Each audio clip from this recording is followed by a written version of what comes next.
के नाम से वो यात्रा होती है। तमाम अभिनेता चरण चुम्बन करते हैं ऐसे बाबा का और कहते हैं कि हिंदू राष्ट्र कायम होना चाहिए। मैम, आप कैसे देख रही हैं? देखिए जो सब कुछ हो रहा है कहीं न कहीं राजनीतिक रूप देने का काम किया जा रहा है। जैसे कि आडवाणी जी ने एक वक़्त एक यात्रा निकाली थी, तो वही ये उस यात्रा का एक दूसरा स्वरूप है।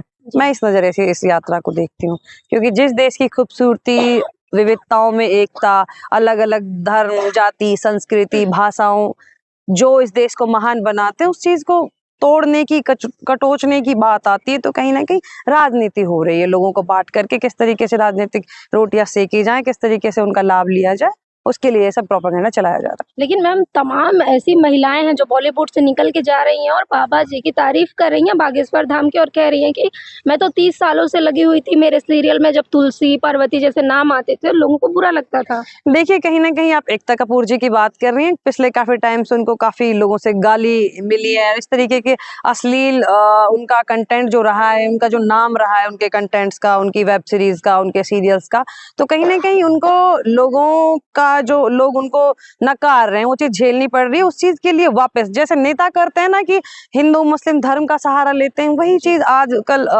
बॉलीवुड वाले भी करने लगे हैं। जैसे कि आपने देखा होगा कि मोदी है तो मुमकिन है, कितना फ्लॉप वो सॉन्ग रहा, आपने उसके डिसलाइक की भी बहुत चर्चा रही।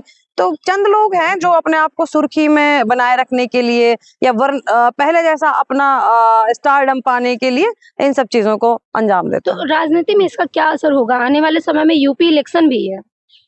देखिए, यूपी इलेक्शन है, यूपी इलेक्शन से जैसे आपने कल से एक चर्चा आपने सुनी होगी कि अखिलेश यादव जी ने एक खुलासा किया है कि उनको किसी सोर्स के मुताबिक किसी मीटिंग की कोई ऑडियो रिकॉर्डिंग या किसी सोर्स के से ये पता चला है कि बीजेपी का टारगेट है कि उत्तर प्रदेश में जहां इंडिया गठबंधन के सांसद हैं, उन लोकसभाओं में 50,000 वोट काटने का जो टारगेट दिया गया है एसआईआर के जरिए।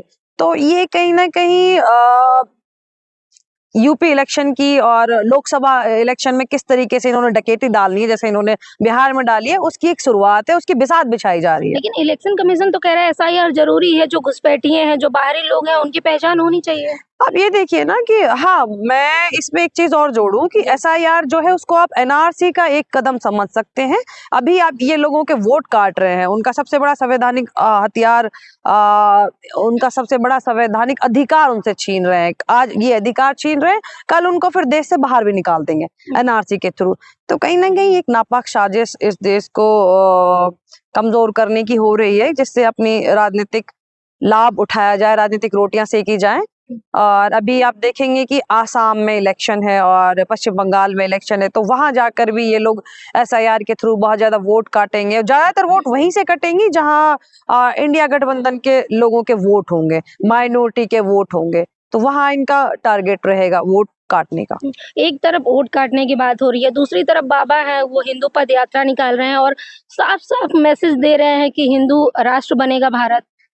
देखिए, मैं वही आपसे कह रही हूँ कि एक तरफ एक छोटी-सी बात पे आप कोई आपने देखा होगा कल इंडिया गेट पे कोई अपनी सांस के हक में आप जो इतना एक्यूआई का लेवल इतना खराब हो रखा है, सांस लेना मुश्किल है आज दिल्ली एनसीआर में। वहां लोग अपने हक के लिए प्रोटेस्ट कर रहे हैं, तो आप किस कल से एक जो तस्वीर वायरल हो रही है, आपने देखा भी होगा कि किस बर्बरता के साथ उन लोगों को वहां से खदेड़ा जा रहा है। दूसरी तरफ एक आदमी एक सेक्युलर कंट्री में जिस देश को महान कहा जाता है क्योंकि चूंकि उस देश में अलग-अलग धर्म और जाति वर्ग के लोग रहते हैं, सबको बराबर का अधिकार है, वहां हिंदू राष्ट्र बनाने की बात करके एक आदमी निकलता है, पाखंड फैलाता है, वहां उसको सुविधाएं दी जाती हैं, उस पर कोई रोक टोक नहीं है।